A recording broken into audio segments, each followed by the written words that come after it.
اللہ الرحمن الرحیم۔ السلام علیکم۔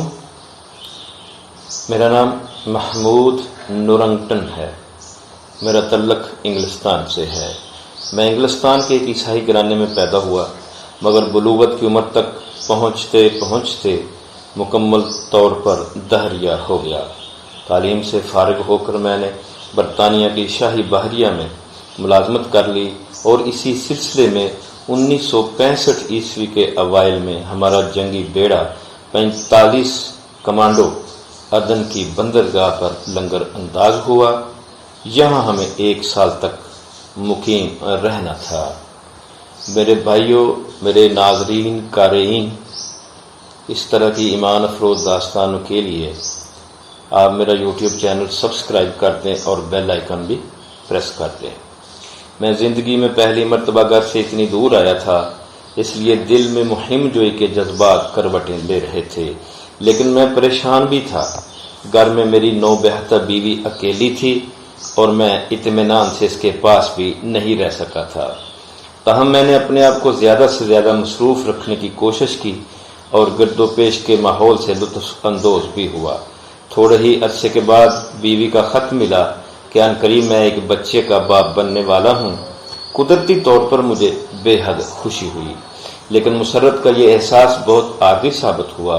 حالات نے ایسی کروٹ بدلی کہ میرے دل و دماغ رنج و آلام کی غیر معمولی گرفت میں آ گئے۔ مجھ پر راتوں کی نیند حرام ہو گئی اور دنوں کا سکون لٹ گیا۔ خواب آور ادویہ بھی مجھے سکون بخشنے سے آ رہی تھیں۔ تنگ آ کر میں نے شراب نوشی شروع کر دی، مگر اس سے بھی اعصاب کے شدید تناؤ میں کوئی فرق نہ آیا۔ آخری چارہ کار کے طور پر میں نے مذہب کا سہارا حاصل کیا اور دوبارہ عیسائی ہو گیا، لیکن مرض بڑھتا گیا جوں جوں دوا کی۔ گرجے کی حاضری اور بائبل کا مطالعہ بھی مجھے کوئی افاقہ نہ دے سکا۔ نتیجہ یہ ہوا کہ بے خوابی، اعصابی دباؤ اور ذہنی گھٹن نے مجھے بالآخر بیمار کر دیا اور میں ہسپتال کے ایک بستر پر پہنچ گیا۔ ہسپتال سے چھٹی ملی، میں کام پر واپس آیا تو زندگی کا سب سے بڑا انقلاب میرا منتظر تھا۔ ایک بڑے جہاز کے ایک مسلمان باورچی علی نور سے تعارف ہوا۔ وہ صومالیہ کا رہنے والا تھا۔ وہ مجھ سے خاص محبت اور اشتیاق سے پیش آتا تھا، چنانچہ میرے دل میں بھی اس کے لیے نرم گوشہ پیدا ہو گیا۔ ایک روز باتوں میں وہ کہنے لگا، جناب آپ اسلام کا مطالعہ ضرور کریں۔ اسلام کا مطلب کیا ہے؟ میں نے تجسس سے دریافت کیا۔ امن سلامتی۔ علی نور کا جواب بڑا سادہ تھا۔ وہ انگریزی روانی سے نہیں بول سکتا تھا، اس لیے اس نے ایک اور مسلمان کو بلایا جس نے وضاحت سے بتایا کہ اسلام پیغمبر امن ہے اور دنیا میں امن و سلامتی کی فضا قائم کرنا چاہتا ہے۔ حوالے کے طور پر اس نے قرآن کی یہ آیتیں پڑھی، یعنی آگاہ ہو جاؤ کہ جو اللہ کی اطاعت کرے گا اور دوسروں سے بھلائی کرے گا وہ اللہ سے انعام پائے گا۔ ایسے آدمی کے لیے نہ کوئی خوف ہے نہ ہی پریشانی کی کوئی بات۔ اس نے مجھے بتایا کہ چونکہ ایک مسلمان ہی حقیقی طور پر امن و سلامتی کی کیفیت میں رہتا ہے، اس لیے وہ ذہنی سکون و قناعت کی لازوال نعمت سے فیض یاب ہوتا ہے۔ علی نور اور اس کے ساتھی کی باتوں نے میرے دل میں گہرا اثر کیا۔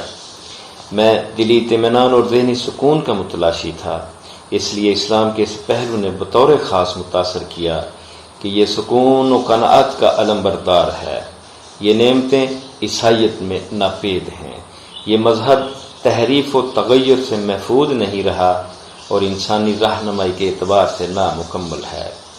دنیا میں کتنے ہی ملکوں میں خود عیسائیت کے پیروکار ایک جگہ مل کر عبادت نہیں کر سکتے، کیونکہ ان میں رنگ و نسل کا اختلاف ہوتا ہے اور گوری رنگت کے عیسائی کالے عیسائیوں کو گرجے میں جانے کی اجازت نہیں دیتے۔ ظاہر ہے کہ صورت میں یہ مذہب پوری نوع انسانی کی رہنمائی کیسے کر سکتا ہے اور دنیا کو امن و آشتی کا پیغام کیسے دے سکتا ہے۔ عدن میں فرائض کی مقررہ مدت گزار کر میں واپس انگلستان آ گیا۔ ذہن کی کیفیت ہنوز وہی تھی اور دل میں اسلام کے لیے دلچسپی کا بھی وہی عالم تھا۔ مجھے رہ رہ کر وہ منظر یاد آتا جب علی نور خضوع و خشوع سے نماز پڑھ رہا ہوتا، چنانچہ میں بھی اکیلا ہوتا بے اختیار اس کی نقل کرنے لگتا، خدا سے دعائیں بھی خوب مانگتا کہ الہی میرا دل کھول دے، میری زندگی کو صراط مستقیم پر ڈال دے۔ اللہ نے میری دعائیں سن لیں۔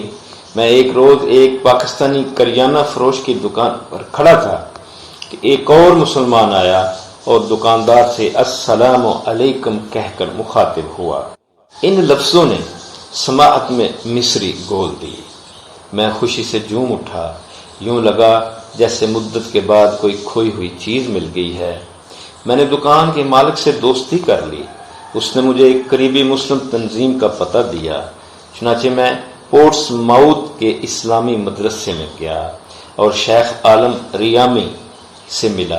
میں نے ان سے کھل کر گفتگو کی، بہت سے سوالات بھی کیے اور آخر کار مجھے یقین ہو گیا کہ اسلام ہی دین حق ہے اور یہی وہ راستہ ہے جو سچے امن و سلامتی کا علمبردار ہے اور پاسباں ہے۔ چنانچہ میں نے کلمہ پڑھا، اشہد ان لا الہ الا اللہ واشہد ان محمدًا عبدہ ورسولہ، اور مسلمان ہو گیا۔ الحمدللہ رب العالمین۔